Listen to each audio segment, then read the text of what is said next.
Halo teman-teman semua, kita jumpa lagi di podcast pintar dari Trading Pintar. Sama Chris, masih sama Chris, setia teman-teman ya. Dan hari ini kita kedatangan seorang tamu yang punya banyak pengalaman. Kita bakal belajar banyak sama Mas Fatur Rahman. Apa kabar Mas Fatur? Halo Bang Kris, alhamdulillah baik. Gimana Baik kabar? ya? Baik. Kalau di sini sih hujan mulu Mas Fatur. Hujan Kebumen mulu. gimana Kebumen? Kebumen sama sih. Kalau Kebumen bukan yang deket-deket Cilacap Selatan gitu panas bukannya ya? Tapi sering hujan di Terus situ. sering hujan. Tapi nggak tahu, saya udah lama di Jakarta. Oh sekarang di Iya, Jakarta. di Jakarta. Nah ini kan tim Trading Pintar itu kan ngundang Mas Fatur. Aku malah belum tahu nih seluk-beluknya. Boleh dong ceritain sibuknya ngapain. Terus yang aku tahu sedikit, Mas Fatur itu salah satu analis ya. Ya, Analis analis. ya. Ya, Setelah benar. analis di apa namanya, di perusahaan berjangka juga ya. Ya, di perusahaan Boleh sebut berjangka. merek gak nih? Boleh sebenarnya. Ya boleh sebenarnya. Boleh. Oke, pokoknya yang background yang udah dikasih tahu nih sama Ya. tim Trading Pintar ke aku itu Mas Fatur ini salah satu seorang trader mandiri dan juga sebagai seorang analis di Ya. apa nih? Asetnya apa nih? Banyak. Emas kah atau Aset kripto untuk kah? asetnya ada emas, Hmm, ada kripto juga, hmm, stok juga. stok juga ya. Ya. Ini stok mana nih? Stok Indonesia kah atau di luar atau semuanya malah? Kita nggak tahu nih pengalamannya gimana juga, mau dong diceritain. Indo.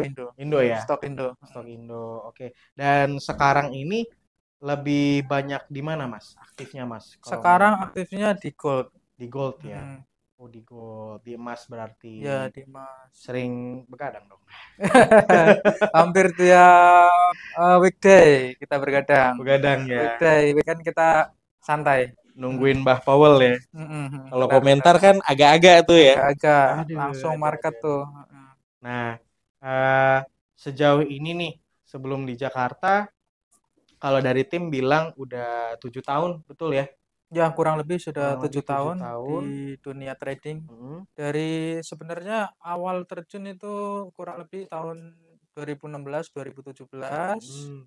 Terus itu saya belajar mandiri di lewat beberapa platform. Emang itu benar-benar mandiri ya. Dibilang otodidak lah. Otodidak. Pertama saya itu dulu emang dari belajarnya tuh saham-saham Indo. Saham-saham Indo, oke. Berarti dari saham dulu pertama Ya, kali kenal sama trading. saham Indo. Nyangkut di mana, Mas? Nah, kalau Banyak lah. bicara untung kayaknya orang-orang, aduh, ini kayaknya jual keuntungan. Tapi kalau saya mau yang agak beda nih pertanyaannya. Pernah nyangkut di mana, Mas? Di Banyak. emiten mana? Banyak. Tiga aja, sangkutnya. tiga yang paling benar-benar bikin Enggak, suasana hati itu. sangkut yang kayaknya nggak tahu bakal balik lagi atau enggak ya. Karena itu emang awal-awal aku eh, terjun di dunia trading dan emang aku belum tahu yang namanya fundamental teknikal. Oke. Salah satunya ada di saham Netvi, terus satu lagi KPIG, dan satu lagi ada MD ya. MD ya. Iya, itu udah nggak usah dibicarain lagi dah. Kayaknya pelik, guys. Aduh. Agil ketawanya gede banget, parah lu, giliran orang lain lagi cerita seru-serunya hidup ketawa dia. Oke, Mas Fatur di sini kita nggak sendiri ya, kita ada Agil, terus ada tim kreatif juga. Udah nyapa-nyapa kayaknya tadi kita ngobrol-ngobrol, aku lihat ya. Nah, balik lagi nih. Kenapa trading, Mas? Kenapa saham waktu itu diambil sebagai pilihan Mas buat trading juga? Kepo nih.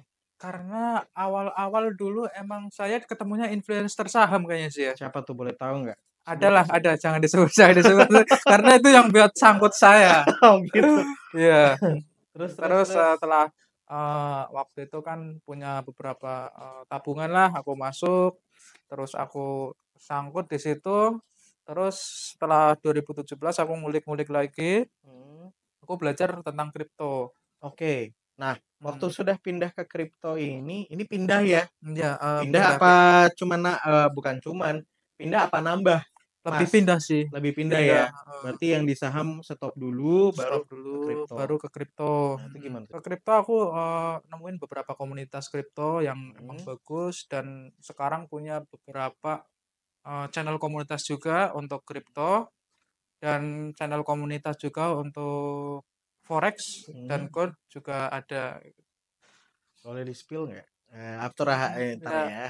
ya Kita boleh kita boleh bahas. boleh nanti kita spill. Mhm, Oke, dari saham, mhm, kripto. Tadi Mas juga sekarang malah di gold. iya, Itu gimana tuh? Kok ini banyak nih macam-macam nih. Bisa lebih mhm, dari dua dua apa namanya? Dua kategori aset. Aku bilangnya malah dua kategori karena pasti yang namanya kripto nggak cuman beli satu dua aset koin aja kan. iya Bitcoin iya, nggak cuman yang main.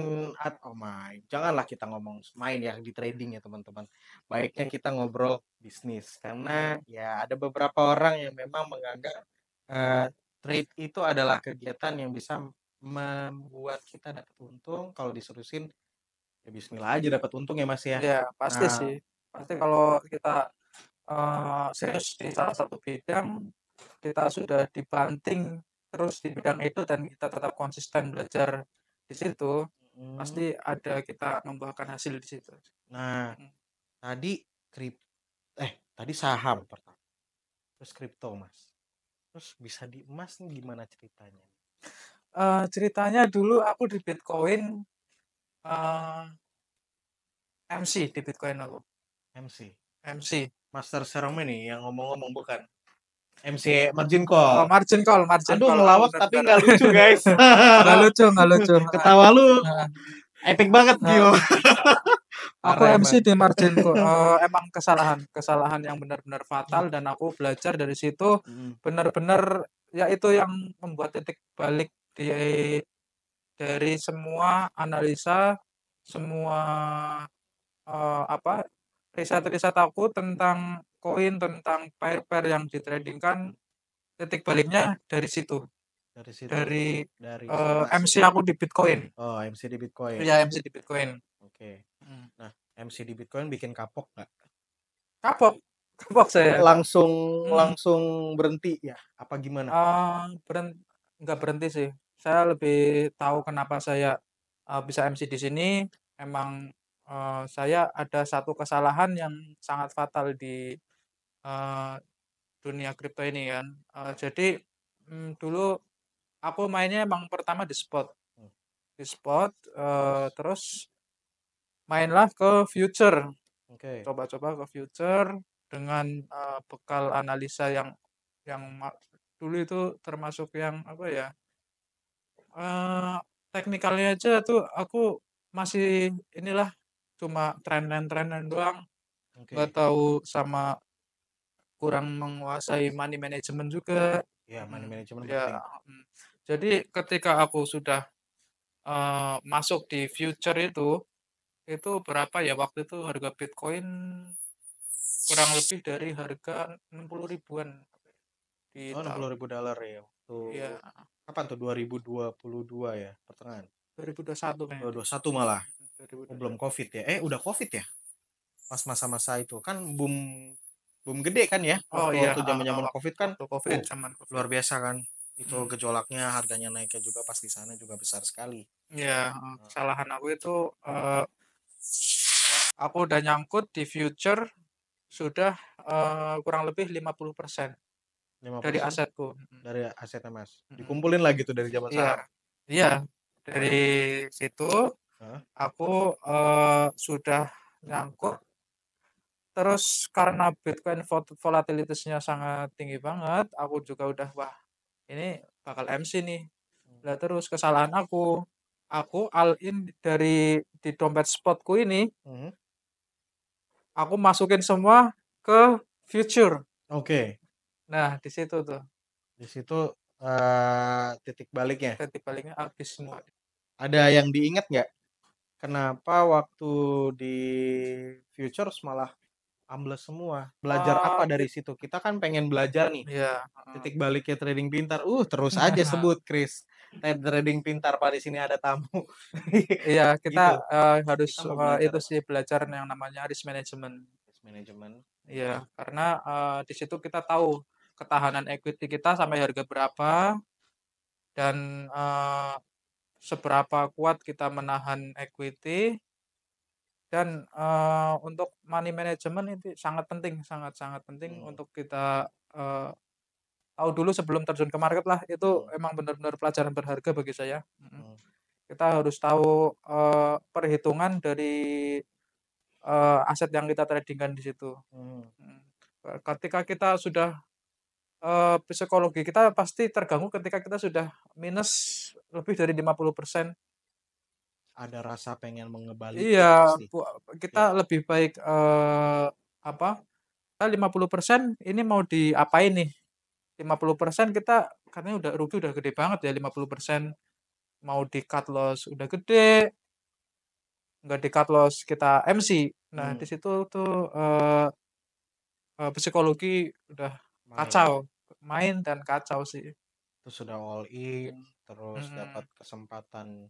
Berarti analisa sudah dilakukan, tapi mhm. ternyata market bergerak tidak sesuai Tidak tidak sesuai sesuai dengan dan analisa ya, ya Mas. tidak sesuai analisa dan kita, apa, tidak menghitung risk management, Mhm, risk management kita kacau, mhm. akhirnya kita, hancurlah di situ. Hold ya. Hold Hold, till the end ya. mhm, Padahal hold harga till the end, terus menjauh dari terus analisa ya, menjauh, Mas. heeh. Kita juga ngalamin, Mas.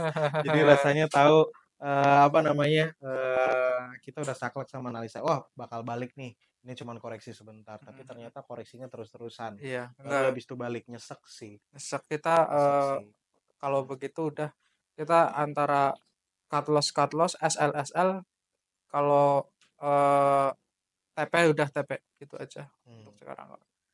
Jadi kalau udah nggak sesuai analisa kita, Hmm. market udah nggak sesuai, udah kita SL aja. Kita belajar dari situ. Masih di kripto, Mas Fatur. Masih, masih. Masih di Sekarang kripto. udah di spotnya aja. Lo di spotnya aja. Spotnya aja. Sekarang untuk yang future-nya kita main di gold. Oke, main di gold. Mm, Nah, aku masih pengen ngobrolin soal kripto nih. boleh. Kalau trading kan udah dilakukan Mas Fatur. Mm, Nah, dapat cuan di trading kan nggak dapat cuan di trading kripto ya maksud aku. mm, mm. Nah, nggak cuman di trading kan, bisa juga lewat staking, bisa juga Ya. lewat mining, Mm. terus bisa juga jadi airdrop hunter ya Mas ya. Airdrop ya. Ya, ya. Dari semua ini dilakukan juga nggak sama Mas Fatur atau memang senengnya Mm. sama percaya dirinya Mas Fatur ada di trading kripto? Enggak, semenjak kejadian itu saya udah nggak pernah FOMO sih. Entah itu airdrop, entah itu mining, Mm-mm. udah pokoknya saya udah sefokus analisa teknikal, analisa fundamental, terjun ke market dengan risk management dan psikologi yang sehat. Oke. Udah, itu untuk yang kayak airdrop ngikutin sih, saya ngikutin airdrop apa yang lagi bagus ini cuma aku udah nggak mainin sih, Gak mainin. nggak mainin airdrop. Oke. Cuma real paling aku masuk di crypto di spotnya Mm-mm. sama koin-koin yang blue chip aja. Oke. Satu pertanyaan nih yang aku juga penasaran. Kan Hmm, kripto high high ini ya, high volatile ya. ya hype Volatilitasnya tinggi banget, tinggi banget ya. ya kan? Terus saham Indonesia pun juga begitu menurut aku pribadi kalau ini ya. Mhm, Menurutku pribadi tuh punya volatilitas yang unik, ya kan? mhm, mhm, Dan emas nih, Mas Fatur nyebut mhm, emas atau gold. mhm, Ada nggak kesamaan atau bahkan malah perbedaan di market-market yang beda ini gitu loh, di market saham, iya, terus itu apa namanya di kripto sama di apa namanya di di satu lagi di gold gold, forex, di heeh, gold forex. Dan kenapa sih gold yang Mas pilih? Kan ada forex yang jauh lebih mmm, apa namanya? Ya dibilang predictable itu agak-agak naif juga ya. mhm, Agak-agak naif kenapa? Karena ya namanya lagi ya, mhm, pasar. Pasar punya kehendaknya sendiri. bener, Pasar tuh kumpulan dari orang-orang nih, Mas. mhm, Ada nggak, Mas, perbedaannya atau persamaannya antara ya tiga ini? Jadi kita banyak bisa sih belajar nih. untuk perbedaannya kita bermain di gold atau di forex dibanding di kripto itu untuk fundamentalnya di gold itu lebih tertata, terus lebih gampang dicari untuk fundamentalnya, Mhm. sama untuk apa, jam-jam volatilitasnya sama newsnya itu lebih jelas sih. Karena yang bermain kan rata-rata institusi dunia ya. Hmm. Kalau di eh, kripto itu bandarnya itu gimana ya? Kita nggak tahu bandarnya dari mana aja di kripto Oh itu. gitu. Kita nggak tahu siapa pemegang terbanyak di situ dan Oh, siapa ada isu apa oh itu. itu kalau kita mau tracking informasinya juga Iya, sulit ya. fundamental di kripto itu menurutku sih kita main beruntung aja sih. Oh gitu. Ya kecuali kalau yang blue chip projectnya jelas Hah? sama komunitasnya jelas, koin-koin itu kita masuk. Hmm. Oke. Wah, kalau di sini nih berarti aku punya lebih berat di gold nih berarti nih. Kalau Iya, menurut Mas heeh. Fatur kalau dari situ dari semuanya. eh untuk analisa Mas, Hmm. untuk analisanya. Berarti kan tadi dari fundamental aku dapat nih. Ternyata Hmm. fundamental dari pasar gold itu Hmm. belum tentu bisa kita pakai berarti ya di Di pasar-pasar yang lain kayak di belum emas ya. atau di saham. Hmm. Bener nggak sih Mas kalau aku bilang kayak gitu? Atau ada nggak beberapa news atau misalkan ada beberapa informasi tertentu yang ternyata bisa dipakai gitu loh di cara kita trading? Entah dari newsnya ini ternyata punya hubungan sama Bitcoin. News Hmm. ini punya hubungan dengan emas atau ini. Ada nggak Ada ya. kisi-kisi gitu buat kita? Buat jadi kita Ya. juga bisa melakukan pendekatannya ke sana. Jadi kita bisa Oh, makin cuan lagi. ya untuk ini sih kisi-kisi utama ya tetap kita fokus di USD ya. Hmm, Apapun yang terjadi di USD itu jadi catatan penting di situ. oke. Apapun seperti apa data ekonomi, terus pemilihan presiden, pokoknya semua tentang US itu penting. Oke. Karena pair yang kita mainkan kan rata-rata USD ya, hampir semua Nah, semua USD lah. semua aset manajemen emang Ya, counternya itu dengan konternya USD. USD yang rame ya. Yang ramai. Walaupun di tempat lain juga ada, cuman majority di US dollar. Bahkan Ya, kita pakai news itu lihat juga ke kiblatnya berita Amerika. kiblatnya Bener Amerika. ya? Ya, Kalau benar. dari tiga pasar ini nih, analisa juga tadi udah nih fundamental ya teman-teman Hmm. ya. Kalau nanya satu lagi nih, teknikalnya mas. Oh, teknikal. Teknikalnya, ada nggak perbedaan kripto sama saham sama dengan apa Hmm. komoditi atau emas sama gold atau malah sama? Kalau sama, wah gue cukup tahu ini nih, gue cukup Hmm. tahu misalnya pakai Fibonacci nih, gue Hmm. cukup cukup tarik pakai Fibonacci retracement, ternyata cukup bisa saya pakai di semua pasar Untuk atau yang lain. ya, untuk teknikal sebenarnya hampir sama semua ya. Sebenarnya titiknya sebenarnya di fundamental. Tetap di Tetap fundamental di ya. fundamental kita analisa teknikal pakai seandainya apa? Analisa pakai SMC nih yang lagi ramai. Kita analisa Smart pakai money ya, concept betul. smart money concept sama. Oke. Kita jual di harga rendah, di harga diskon. Mhm. eh, kita beli di sorry kita beli di harga diskon sama jual di harga premium nih. Kalau di smart money concept sama kita menggunakan Fibonacci. Fibonacci yang sering kita pakai kan kalau Fibonacci golden Rasio. ratio itu biasa pakai 618 itu sebenarnya juga sama di area-area yang di SMC juga dipakai sebenarnya itu. Oh. Jadi walaupun itu sebenarnya titik titik teknikal semua hampir sama ya Hmm. bertemunya sudah hampir sama. Cuma kita lebih bagus teknikal sih kita Eee, nggak cuma patok satu teknikal. Hmm. Kita pakai, sesi di ICT, pakai SMC juga, jadi lebih detail lagi.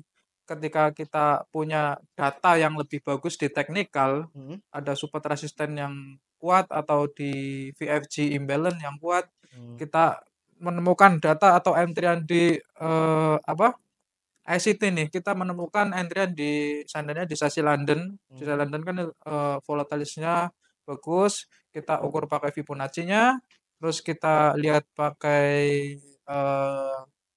strukturnya di SMC, terus kita lihat mungkin ada lagi di trendline-nya pakai price action. Wah, semakin mantap lagi kita beranalisa kan. Semakin bagus dan semakin yakin, di situ kita jadi lebih pede untuk masuk entry karena data yang kita punya tuh banyak alasan kenapa kita masuk di situ. Hmm, kalau di sini berarti aku ambil bukan ambil ya Mm, ini mm. kesimpulan Iya, pribadi iya, sih iya, iya. sebenarnya ya. Senang pakai SMC Mas Fatur berarti ya. Enggak cuma SMJ sih, semua Semua semua yang bisa iya, di apa iya, namanya bisa dipakai, iya data pokoknya kita dipakai oke. kita lebih ke jadi mengcompare semua teknik jadi kita backtest sendiri dengan cara kita sama penting kita mengetahui karakter-karakter pair kita. Yang pair kita trading kan tuh seandainya eh, Mas Kris fokus di pair GBP. Hmm, Ketika Mas Kris fokus di pair GBP kan nanti tahu nih ini di teknikalnya pakai Vibo 618 work nggak ya? Bagus nggak ya?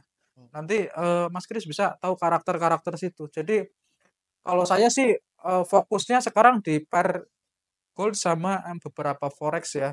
Untuk Bitcoin tuh sama pair crypto tuh pure fundamental sama projectnya aja. Kalau untuk yang lebih detail tuh kita pakai hmm, lebih detail kita di gold. Good Kita ya. analisa gold kita detail. Jadi kita dilihat sampai akar-akar lah. Akar-akar ya. Iya sampai akar-akar. Nih aku dapat WA dari tim nih, dari temennya Agil nih. Tawa lo Gil. Koptah Mas. Satu keyword. Cop. Oh, Apa yang coba. kenapa menarik nih tim pakai ini? Ada clue nggak? Atau Mas pakai Koptah atau apa? Aku nggak tahu Koptah itu apa. Aku pakai juga itu Koptah, cuma untuk menentukan support sama resistennya pakai Koptah sih. Oh, itu Jadi cukup kita ya. tahu tahu targetnya. Untuk itu sih untuk paling menentukan targetnya aja ya. Itu juga konsepnya eh, kurang tahu dari mana ya. Cuma aku pakai tabelnya pakai itu, tabel Koptah. Jadi kita eh, punya data lah dari Koptah itu.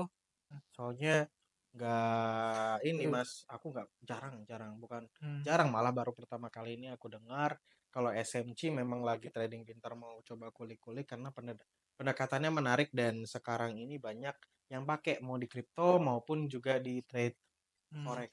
ya. Ya kiblatnya kayak supply demand ya jatuhnya ya. Apa beda lagi Struktur sih, menurut Mas Fatur? struktur. Struktur ya.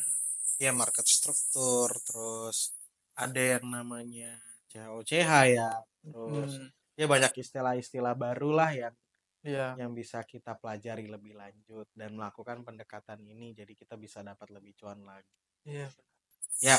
Oke Mas Fatur, dari semua pengalaman yang Mas Fatur udah cerita yang bikin Hmm, kita kepo, gue ya. banyak banget nih bahan riset nih Mas, thank you Hmm, banget ya Mas. ya, Nah sama. apa namanya yang sekarang juga nih kalau ini tim yang Hmm, kepo lagi sibuk ngapain Mas Fatur? sehari ya. Selain trade atau sibuk kan tadi katanya jadi Hmm, analis ya, jadi analis ya. juga di salah satu perusahaan berjangka, ya Hmm. kan? Kalau analis tuh ngapain sih kesehariannya? Pengen tahu. Ya, kalau kesibukan sehari-hari pasti ya, ngeliatin market, Monitor monitor, terus lah ya, ya, pasti hampir. nggak kayak saya nih pakai Hmm. kacamata, matanya masih sehat nih. Masih sehat, karena saya juga olahraga mata kita. Oh, pengen tahu dong kayak apa olahraga mata? Ya, olahraga lah kita matanya biar kita, apa namanya, tetap normal sama tidur juga apa tetap jaga pola tidur sih. Kita kan aset terpenting kita kesehatan. Oh ya untuk langsung ini kan sibuk ya nanya kesibukan. Ah, Untuk kesibukan ya salah satu di saya analis di beberapa komunitas. em, Juga ada yang komunitas terus beberapa komunitas sih. Sama ada juga dipercaya di salah satu perusahaan, sama analis juga di salah satu broker lokal juga. Oh, banyak banget. Nih, guys, saya berbahaya Ya, nggak sih nanya kayak begini? enggak Takut berbahaya. kenapa-napa sama Mas Fatur. Saya, Nggak boleh ngomong mereknya, Mas ya. Aku dari tadi sih Hmm, sebenarnya pengen tahu, cuman kalau memang apa bahasannya terlalu nyerang Mas Fatur, aku sudahi, Mas. enggak, Aku sudahi, sudahi. Enggak ya, aman ya. enggak aman-aman. Jadi mungkin teman-teman ada yang punya akunnya udah sekarat, udah sekarat, udah mau inilah. Nanti bisa MC, MC, MC. bisa konsultasi ke kita atau eh, Oke, Mas Fatur. Pesan dan kesan Mas Fatur untuk ya, teman-teman trader. Kebetulan di sini nggak kebetulan, memang misinya trading pintar itu kan kita sama-sama tukar pikiran, kita ya, ngobrol. Kita pengen bisa sambil gandengan sama teman-teman yang lain. Jadi kita sama-sama bisa cuan lewat trade. Ada nasihat-nasihat nggak buat kita? Mau dong? Atau mau ngajar sesuatu nih dari teknikalnya Mas atau fundamentalnya Mas? enggak Kak, boleh untuk ini ya, apa untuk yang mungkin pemula-pemula untuk analisa tuh sebenarnya analisa kita pakai ini aja deh, logika aja. Jadi kita jual di mana, entry beli di mana. Jadi lebih ke apa? Di logika aja lah. Kayak apa? Money management juga kira-kira logikanya modal seandainya 20 juta nih, 20 juta masuknya jangan satu lot. Gitu ya. Iya, Diperkecil lah ya. Jadi diperkecil. untuk ketahanan dana maksudnya Untuk money ketahanan management dana, sebenarnya. ya. Oke. Yang teknis Mas, nih kalau mau buka entry, barangkali Hmm. ada. Kalau untuk buka entry yang jelas kita ini aja deh. eh Lo tahu ini nih, apa namanya? Harga tertinggi, harga terendah Hah? gitu. Udah tahu harga tertinggi, harga terendah, bisa tentuin bener-bener yang namanya valid high sama valid low. Yang bener-bener Nah, valid ya. gimana tuh caranya nentuin valid high sama valid low? Nah, itu tuh. Karena menentukan valid high sama yang benar-benar valid low itu tidak mudah sih. Harus ya kita belajar lagi sih di situ. Nah, untuk Tiga itu ciri-ciri Mas. Dua deh. tiga Gue ciri-ciri. kulik pokoknya nih, gue abisin lu. Gue pengen dibocorin nih. Dua ciri-cirinya valid high, dua ciri-cirinya valid low, boleh? Yang benar-benar valid itu sebenarnya itu yang apa ya? Kita kadang kalau lihat di harga apa namanya di harga paling atas pun itu belum tentu valid. Iya, kadang-kadang kayak gitu kan tembus. Nah, Di harga low pun kadang belum tentu di benar-benar harga low. Jadi lebih ke kita pertama lihat strukturnya dulu sih. Lihat strukturnya di high sama low-nya. Ketika sudah ketemu benar-benar high sama low, tinggal dipasang pakai yang namanya Vibo diskon dan premium. Itu di Vibonya dari 0% sampai ke 50 di harga diskon, terus di harga premiumnya di harga Vivo 50% sampai 100%. Nah, di situ kita bisa mencari kesimpulan untuk buy. Untuk buy kita cari harga. Oh, ini untuk valid low ya. Karena valid low berarti ada kemungkinan besar reject, ya kan? Ya, Nah, kita mau masuk entry buy di situ. ya. Seperti itu ya. Kita udah tentukan high, valid high sama valid low-nya udah kita yakin nih di sini tinggal pasang diskon premium. Kira-kira orang-orang ngejual di harga diskon berapa sih? Ngebeli di harga berapa sih sama ngejual ketika Bang Kris ini nih sudah punya barang nih, punya barang seandainya Bang Kris sudah punya barang apalah, entah emas atau entah sepatu yang Gelas nih, gelas. ya gelas yang ini limited edition. Bang Kris beli harga 50.000 nih, beli harga 50.000 terus Bang Kris udah cuan 90%, kira-kira mau dijual nggak? Ya dijual lah bro. Cuan 90%, Buset. ya. Ntar kalau misalkan orang tahu potensi ini, ya kan, nggak buru-buru aku jual, ya harga pasti balik normal. Iya, Kayak gitu. Kira-kira kalau kita udah untung 90% atau 80%, berarti di area itu kita harus ngejual. Oke. Kita ngejualnya di area-area yang kira-kira orang-orang udah juga ngejual di area situ. Jadi kita follow aja. Karena juga Tetap semua kayak follow dari follow aja, karena institusi sama retail juga tetap ngejual di harga-harga itu juga, Bang. Nah, yang penting kita tahu harga valid sama low-nya. Oke teman-teman, itu tadi caranya kita tahu gimana kita entry lewat valid low sama valid high dari Mas Fatur. Buat yang bingung bisa replay aja teman-teman ya. Nah, Mas Fatur thank you udah datang ke Trading Pintar, dan kita ketemu lagi nanti bareng sama bintang tamu lainnya di podcast Pintar ala Trading Pintar. Bye bye.